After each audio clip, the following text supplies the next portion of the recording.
ராஜயோகம் டிவி நேயர்கள் அனைவருக்கும் வணக்கம். நம்ம ராஜயோகம் டிவியில் தினம் தினம் ஒரு ஆன்மீக தகவலை தெரிஞ்சுட்டு வரோம். அந்த வகையில் இன்னைக்கு ஆன்மீக தகவலை எடுத்து சொல்றதுக்காக ராஜயோகம் புகழ் ராஜயோகம் டாக்டர் கே ராம் சார் அவர்களை வெல்கம் பண்ணிடலாம்.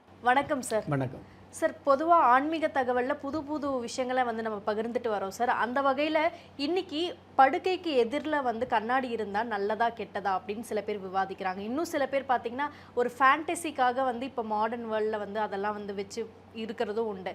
பொதுவாக அது நல்லதா கெட்டதா சார்?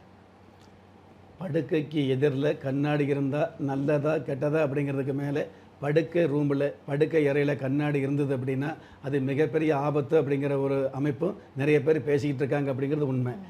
ஆனால் படுக்கிற ரூமில் பொதுவாகவே வழக்கமான வாழ்க்கையில் கண்ணாடி அப்படிங்கிறது முன்னாடி இருந்தது அப்படின்னா அந்த கண்ணாடியில் நம்ம முகம் பார்க்கணுங்கிற எண்ணம் எல்லோருக்குமே இருக்கும் அப்படிங்கிறத யதார்த்தம். கண்ணாடியில் தன்னுடைய முகத்தை பார்க்கும் பொழுது நாம் கருப்பாக இருந்தாலும் சிவப்பாக இருந்தாலும் நாம் அழகாகத்தான் இருக்கிறங்கிற ஒரு எண்ணம் எல்லோருக்குமே யதார்த்தமாக பதியுது அப்படிங்கிறது ஏற்றுக்கொள்ளக்கூடிய உண்மையாக இருந்துகிட்டு இருக்கு. ஆனால் ஆல் சைஸுக்கு இப்போல்லாம் ஆர்டர் பண்ணி வாங்குறாங்க, புதுசாக வாங்குறாங்க. ஏன்னா அவங்க பெட்ரூம்லேயே அது இருக்கணும் அப்படிங்கிறதுக்காக தன்னோட ஹைட் லெவலுக்குலாம் வாங்கி வைக்கிறாங்களே சார். தன்னுடைய உருவத்தை முழு உருவத்தை கண்ணாடியில் பார்க்கணுங்கிற ஆசை உள்ளவங்க தாராளமாக அந்த மாதிரியான கண்ணாடி வாங்கலாம், அதை பயன்படுத்தலாம் அப்படிங்கிறது உண்மையான விஷயம்தான். ஆனால் இந்த படுக்கை அறையில் கண்ணாடி இருக்கலாமா அப்படிங்கிற விஷயத்தை எடுத்துக்கிட்டோம் அப்படின்னா தாராளமாக படுக்கை அறையில் கண்ணாடி இருக்கலாம், படுக்கை அறையில் உங்களுடைய முழு உருவத்தையும் பார்க்கலாம்.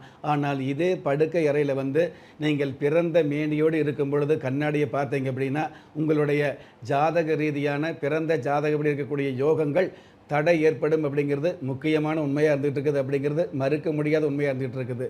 அதாவது குளியல் ரூம்பு அப்படிங்கிறதுக்கு மேலே படுக்கை அறையில் பிறந்த மேனையோடு ஒரு கண்ணாடியை பார்த்தோம் அப்படின்னா உங்களுடைய வாழ்க்கையில் உங்களுக்கு கிடைக்கக்கூடிய யோகங்கள் உங்களுக்கு கிடைக்காம உங்களுடைய வாழ்க்கை தியாகமாக போகக்கூடிய சூழல் அதிகமாக இருக்குது. அதுவும் குறிப்பிட்ட திதி குறிப்பிட்ட கிழமைகளில் இந்த மாதிரியான கண்ணாடிகளை பார்க்கும் பொழுது முழு உருவத்தோடு அப்படிங்கிறத விட பிறந்த மேடையோடு கண்ணாடியை பார்க்கும் பொழுது உங்களுடைய வாழ்க்கையில் முன்னாடி அடியெடுத்து முன்னேற முடியாத தடங்கள் ஏற்படும் அப்படிங்கிறது உண்மையாக இருந்துகிட்டு இருக்குது. ஆக கண்ணாடி அப்படிங்கிறது இருந்துகிட்டு இருக்கலாம். ஆனால் அந்த கண்ணாடியில் உங்களுடைய பிறந்த மேனியோடு பார்க்காத ஒரு சூழலை ஏற்படுத்திக்கிறது மிக மிக அமைப்பாக நமக்கு சாஸ்திரங்கள் சொல்லி வச்சுருக்குது. அதே மாதிரி கண்ணாடி அப்படிங்கிறது உங்களுடைய வீட்டுக்கு முன்னாடி நிலைவாசலில் வச்சுக்கலாமான்னு நிறைய பேர் கேட்பாங்க. தாராளமாக நிலைவாசலில் கண்ணாடி இருக்கலாம். ஆனால் நிறைய வீடுகளில் பார்த்திங்கன்னா நிலைவாசலில் கண்ணாடி இருந்தால் கூட நேர் எதிர் வீட்டில் இந்த காலணி செருப்பு சம்மந்தப்பட்ட விஷயங்களை கழட்டி விட்டுருப்பாங்க. அந்த செருப்பு சம்மந்தப்பட்ட காலணி கண்ணாடியில் தெரிஞ்சது அப்படின்னா அதுவும் உங்களுக்கு தேவையில்லாத தடங்களை ஏற்படுத்தும் அப்படிங்கிறது உண்மையான விஷயம் வந்துட்டு இருக்குது. அதே மாதிரி உங்களுடைய வீட்டில் பூஜை அறை இருக்கும் இல்லையா, அந்த பூஜை அறையில் சுவாமி படங்களுக்கு நேர் எதிரில் கண்ணாடி இருந்தது அப்படின்னா ஒரு சில காலங்களில் ஒரு சில நேரங்களில் பூஜை ரூமுக்குள்ளே நம்ம போக முடியாமல் இருந்தால் கூட அந்த பூஜை ரூமில் இருக்கக்கூடிய கண்ணாடி மூலமாக தெய்வ பட உருவத்தை பார்த்து ஒரு சில விஷயங்களை நம்ம நேர்ந்துக்கலாம் அல்லது வேண்டிக்கலாம் அல்லது நமஸ்காரம் வச்சுக்கலாம் அப்படிங்கிறது நல்லபடியான உண்மையாக இருந்துகிட்டு இருக்குது அப்படிங்கிறது உண்மை. இன்னும் சில பேர் கண்ணாடி அப்படிங்கிற பேரில் மழுங்கல் கண்ணாடி தன்னுடைய உருவத்தை அலங்கோலமாக அதாவது தெளிவாக காட்ட முடியாத கண்ணாடி இருக்கும் இல்லையா, அந்த மாதிரியான கண்ணாடிகளை உங்களுடைய வீட்டில் எந்த இடத்திலும் வச்சுக்கக்கூடாது அப்படிங்கிறது உண்மை. கண்ணாடி அப்படிங்கிறது தெளிவாக தெரியணும். நிறைய பேர் பார்த்திங்கன்னா விலை குறைவாக ஒரு சாதாரண கண்ணாடி வாங்கும் பொழுது அது தேவையில்லாத பிம்பங்களாக தேவையில்லாத மழுங்கல்களாக தேவையில்லாத அழுக்கு பிடிச்ச மாதிரி இருக்கும் இல்லையா, அந்த மாதிரியான கண்ணாடிகளை வீட்டில் அல்லது தொழில் ஸ்தாபனங்களில் கண்டிப்பாகவே பயன்படுத்தக்கூடாது அப்படிங்கிறது உண்மை. இன்னும் ஒரு சில வீடுகளில் கண்ணாடி அப்படிங்கிறது கை தவறி கீழே விழுந்து சின்ன சின்ன வீரல் ஏற்பட்டிருக்கும். அந்த மாதிரி ஒரு வீரல் ஏற்பட்டால் கூட ஒரு கீறல் ஏற்பட்டால் கூட அந்த கண்ணாடியை குடும்பத்தில் பயன்படுத்தக்கூடாது அப்படிங்கிறது உண்மையான விஷயமா இருந்துகிட்டு இருக்குது. ஆக கண்ணாடி அப்படிங்கிற விஷயத்தில் நல்ல கண்ணாடியை பயன்படுத்தினீங்க அப்படின்னா நீங்கள் மெல்ல மெல்ல முன்னேறி வரக்கூடிய பாக்கியத்தை கொடுக்கும். உங்களுடைய வாழ்க்கை சம்பந்தப்பட்ட விஷயங்களில் முன்னாடி அடி எடுத்து வைக்கக்கூடிய முன்னேற்றமான சூழல்களையும் கொடுக்கும் அப்படிங்கிறதான் உண்மையான விஷயம். Super sir. இந்த கண்ணாடி விஷயம் ரொம்ப புதுமையாக இருந்துச்சு. குறிப்பாக இந்த மாடர்ன் வேர்ல்டில் நிறைய பொருட்கள் வித்தியாசமாக வாங்கி பயன்படுத்துறது உண்டு.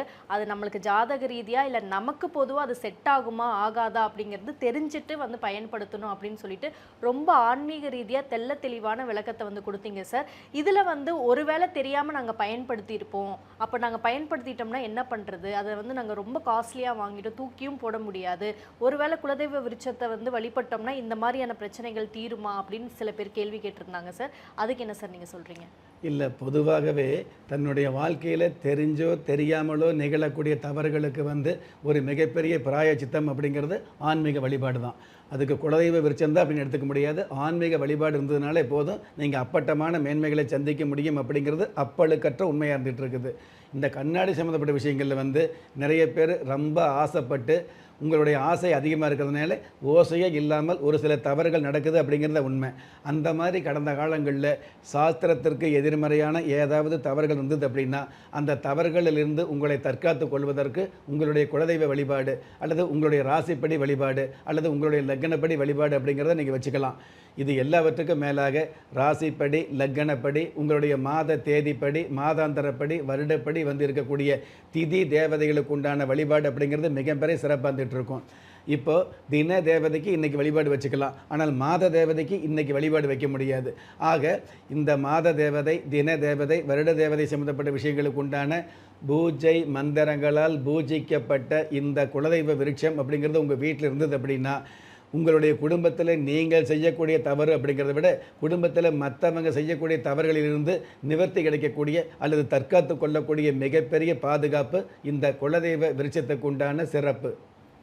Super sir. நம்ம ஆன்மீக தகவலில் இந்த படுக்கை அறையில் கண்ணாடி வச்சுக்கலாமா வைக்கக்கூடாதா, ஒருவேளை வச்சுருந்தவங்களுக்கு என்ன பரிகாரங்கள்லாம் ஆன்மீக ரீதியாக பண்ணலாம் அப்படிங்கிற தெளிவான நிறைய விஷயங்களை இன்றைக்கி பகிர்ந்துக்கிட்டீங்க சார். நிகழ்ச்சியில் கலந்துக்கிட்டதுக்கு நன்றி சார். நன்றி. நம்ம ராஜயோகம் டிவியில் புத்தம் புதிய ஆன்மீக தகவல், மாத பலன், தினப்பலன், வார பலன் போன்ற நிகழ்ச்சிகள் ஒளிபரப்பாயிட்டிருக்கு. அது மட்டும் இல்லை, ஒவ்வொரு நாளுமே உங்களுக்கான அதிர்ஷ்ட எண், அதிர்ஷ்ட நிறம், அதிர்ஷ்ட எழுத்துக்கள் போன்ற நிகழ்ச்சிகள் ஒளிபரப்பாயிட்டிருக்கு. இது எல்லாத்துக்கும் மேலே நீங்கள் வழிபட வேண்டிய தெய்வம் போன்ற நிகழ்ச்சிகள் ஒளிபரப்பாயிட்டிருக்கு. இந்த நிகழ்ச்சிகள் எல்லாத்தையுமே நீங்கள் உடனுக்குடன் பார்க்கணும் அப்படின்னு நினச்சிங்கன்னா நம்ம ராஜயோகம் டிவியை சப்ஸ்கிரைப் பண்ணுங்கள், ஷேர் பண்ணுங்கள், கண்டிப்பாக லைக் பண்ணுங்கள், அந்த பெல் பட்டனை ப்ரெஸ் பண்ண மறந்துடாதீங்க. நன்றி. திறமை இருந்தும் வறுமையில் வாடுகிறீர்களா? விதியை நொந்து விரக்தியில் இருக்கிறீர்களா? முயற்சிகள் செய்தும் முன்னேற்றம் கிடைக்கவில்லையா? களஸ்திரம் அமையாமல் கவலைப்படுகிறீர்களா? தாய்மையடையாமல் தவித்து நிற்கிறீர்களா? நவரத்தினம் போட்டும் நன்மைகள் கிடைக்கவில்லையா? பெயர் மாற்றம் செய்தும் பிரயோஜனம் இல்லையா? எந்திரத்தை நம்பி மந்திரத்தை சொல்லியும் மாற்றம் கிடைக்கவில்லையா? எண்கணிதத்தை நம்பி எழுத்தை மாற்றியும் ஏற்றம் கிடைக்கவில்லையா? வாஸ்துவை நம்பி வாசலை மாற்றியும் வளம் காணவில்லையா?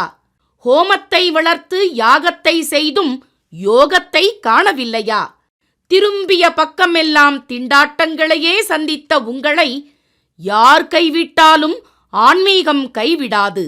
ஆம், அண்ட நிழலும் இல்லை, ஆதரிக்க யாரும் இல்லாதவர்களை குலதெய்வம் கைவிடுவதில்லை.